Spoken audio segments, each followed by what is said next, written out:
evading arrest and terroristic threat. He was in custody because he had a pending felony with 228. So he's bonded out on all.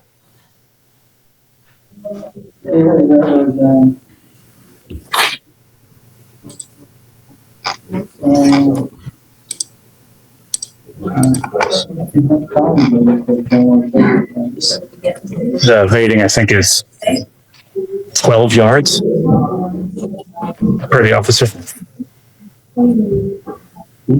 So I see that on 10/17 of 24, he picks up a felony assault. And 3 days later, he picks up a terroristic threat. And then he picks up an evading arrest. And they give him PR bonds on these cases. Is that what happened? And He bonded out since his last setting. I didn't check to see if there were PRs or not, Judge. I know that he had to pay money in felony court. yeah, it's just, I'm not going with PR bonds on this. I mean, he picks up 2 new cases if it's the same.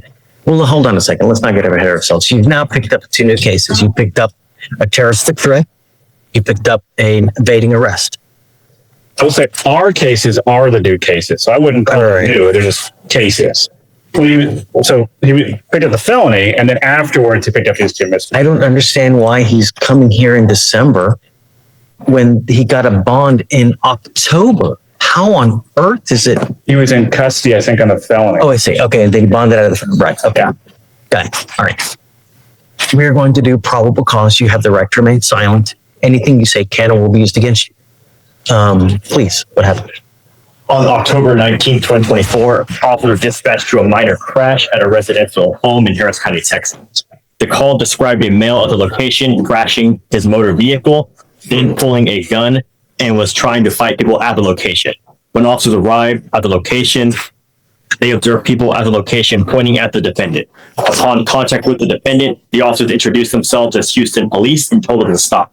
The defendant then walked into his residence and came back out approximately 2 minutes later. The officer instructed the defendant to come towards him, but the defendant began to evade on foot from the officer the second time. The defendant ran approximately 12 yards from the officer before placing him in handcuffs. A person search on the defendant revealed he had a prior arrest and an active felony warrant. Upon contact with the complainant advised the defendant was driving up and down the street in his car and crashed. The complainant stated the defendant began to tell the complainant he was going to shoot him and kill him. The complainant advised the defendant then began to reach into his waistband and kept saying he was going to shoot him. The complainant feared for his life and felt threatened by the defendant's statement. I'll say the gun was never found. No charges where the gun were ever filed. They charged him with terroristic threat. They would have charged him with ag assault if the police had believed that a firearm was used. Mr. Bledsoe, let me make something perfectly clear to you. I will do everything in my power to protect my public at all costs. And I don't care if I have to make your bond $2 million. I'm going to do everything in my power to protect my public at all costs. Do you understand? If I don't care who you are, I don't care where you come from, I don't care what, nothing. I want my county safe. You will be signing an affidavit with me today, promising me that you're not going to have any weapons whatsoever. And if I find that you have a weapon, I can have a contempt hearing. You're looking at 180 days in jail every time if you're caught with a gun. Do you understand? I'm sending you now for a drug test. I want to know what, if anything, is going to be in your system as well. I'm ordering you not to use alcohol or illegal drugs, and I'm going to test you like crazy. Do you understand? Sir. What do you do for a living?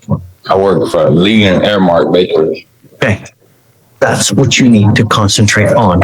Working a lot so that your time is occupied. When you have too much time on your hands, you become self-destructive.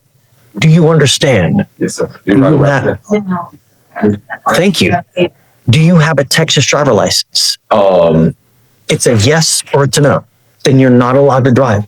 On this affidavit, you will also be promising me that you're not going to drive. Do you? Give a different state's driver's license. City? He has to give a Texas driver's license. Do you have a driver's license from any other state? No, I'm from you. Okay, sorry. I'm just making sure he didn't have Louisiana. Not drive. I am also putting on this affidavit that you're not going to drive. Do you understand? Yes, sir. You're looking around. You're just heed this warning, Mr. Bledsoe.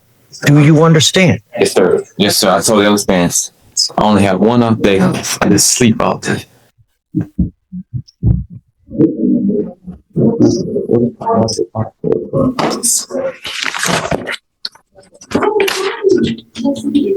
Did I hear him say that he had an objection? No. Most definitely not. Even No. desperate. Okay, just Objection. don't use. Stay out of trouble. You're in enough hot water as it is.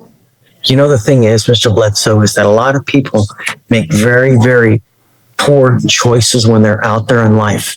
And sometimes that choice makes it to where you will live the next 40 years in a 6x9 box. And I'm going to tell you now, I've read have you been to prison before? No. I want you to hear me. I've read stuff about what happens in prison, and it had me in tears. It was as bad as could possibly, if you think of your worst nightmare, it's worse in our Texas prisons. They don't give a rat's behind about you, and you will be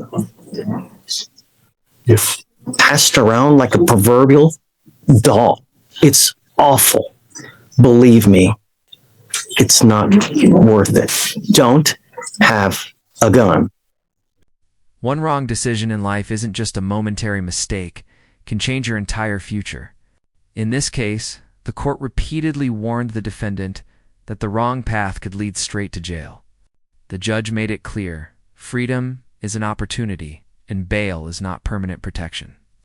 The lesson is simple: one decision made in anger, under the influence, or around the wrong people can cost you years of your life. Think before you act, and never let one bad moment destroy your future.